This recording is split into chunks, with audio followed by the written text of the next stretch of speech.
আমি জানি না ঠিক তোমরা কিভাবে কে তেলকই বানিয়ে খাও, কিন্তু আমি যেভাবে বানাই একটা তোমাদেরকে আমি দেখাতে চাই আর কি। আর এদিকে আমাদের না কই মাছটা সেরকম পাওয়া যায় না, আর পাওয়া গেল খুব দামে, মানে খুব কম দামে হয়তো সবাই পায়, কিন্তু আমাদের এখানে না প্রচুর দামে। তো দেখো প্রথমেই আমি সরষের তেলের মধ্যে কই মাছগুলোকে ভালো করে ভেজে নিচ্ছি। আর এইদিকে হচ্ছে আমি একটু মশলা করব, তো সে মশলার মধ্যে একটা গোটা টমেটো, পেঁয়াজ, আদা, কাঁচা লঙ্কা, আদাটা একটু বেশি করে দিতে হবে, কাঁচা লঙ্কাটা ঝাল মতো দিয়ে বেশ ভালো করে বেটে নেবো।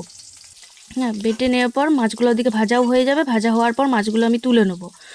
তো তোমরা কে কীভাবে রান্না করো একটু জানাবে, হ্যাঁ। আর ওই তেলের মধ্যে একটু বেশি করে তেল দেবো, অবশ্যই তেল ঝাল জানোই যখন।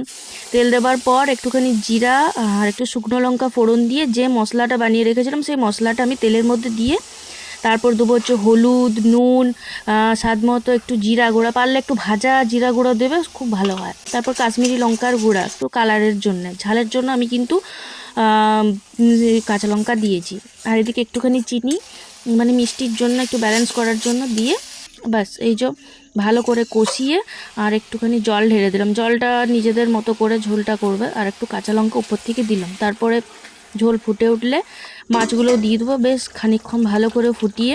ও একটা বলে রাখি, মাছগুলো কিন্তু খুব ভালো করে ভাজবে না, হ্যাঁ, খুব ভালো করে ভাজলে কড়া হয়ে যায়। তো হালকা করে মাছগুলো ভেজে তুলবে। আর এই যে তারপর রেডি। জানাবে যে করবে, অবশ্যই জানাবে কিন্তু। টাটা।